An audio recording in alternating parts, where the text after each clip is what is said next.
In a faraway land of bustling bazaars and golden sands, where every whisper hides a secret and every lamp might hold a miracle, lived a poor but clever young man named Aladdin. One fateful day, his life changed forever when he stumbled upon a mysterious old lamp and released a power beyond imagination.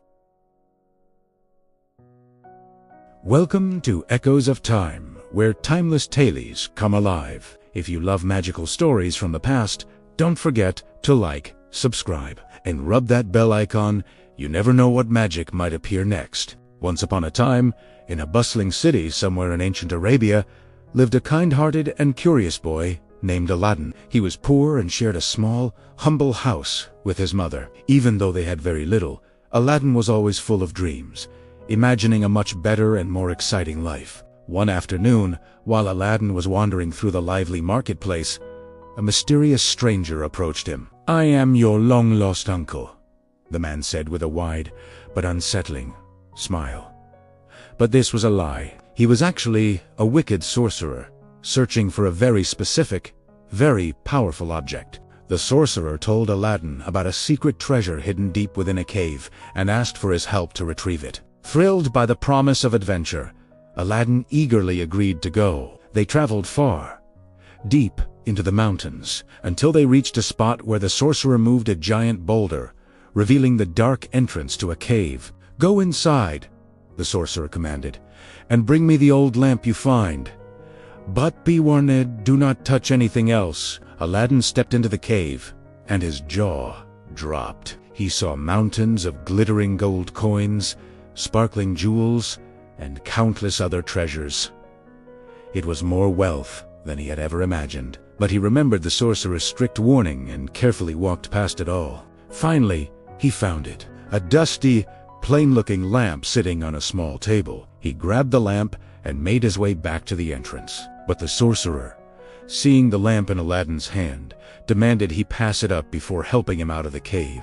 Aladdin felt something was wrong and refused. Enraged, the sorcerer sealed the cave, trapping Aladdin inside, and ran off. Aladdin was alone and scared in the darkness. As he sat there, he fiddled with the lamp, rubbing it to wipe off some of the dust, and then a giant, swirling cloud of colorful smoke erupted from the spout, and a magnificent genie appeared. "I am the genie of the lamp," he boomed with a friendly voice. "You have set me free, so I shall grant you 3 wishes."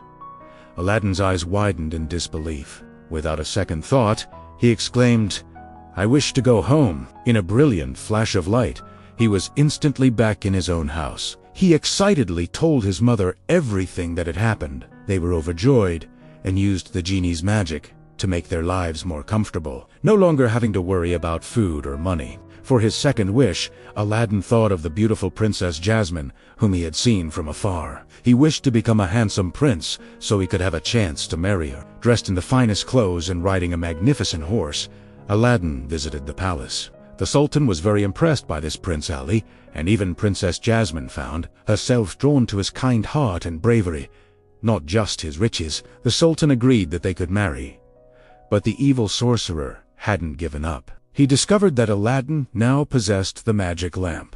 Disguising himself as a peddler, he went to the palace, shouting, "New lamps for old!"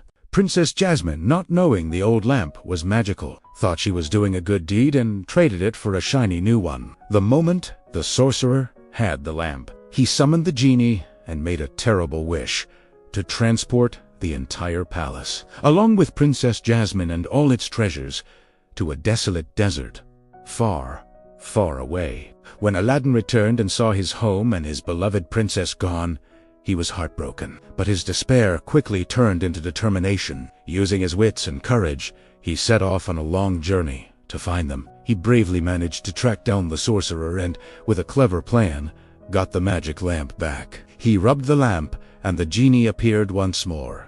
For his third and final wish, Aladdin said, "Please bring my palace and Princess Jasmine back home, exactly as they were." The genie smiled, nodded, and with a wave of his hand, granted the wish. The palace returned to its rightful place, and Aladdin and Jasmine were reunited safely. With the danger gone, Aladdin looked at the powerful genie. "You're free now," he said, with a genuine smile. The genie's eyes filled with joy. "Thank you, Aladdin," he exclaimed, before soaring into the sky as a free spirit. Soon after, Aladdin and Jasmine were married in a grand, joyful celebration. They ruled the kingdom together with kindness and fairness. And Aladdin never forgot the most important lesson he learned: that true treasure is gold or jewels, but the courage, honesty, and love you have in your heart.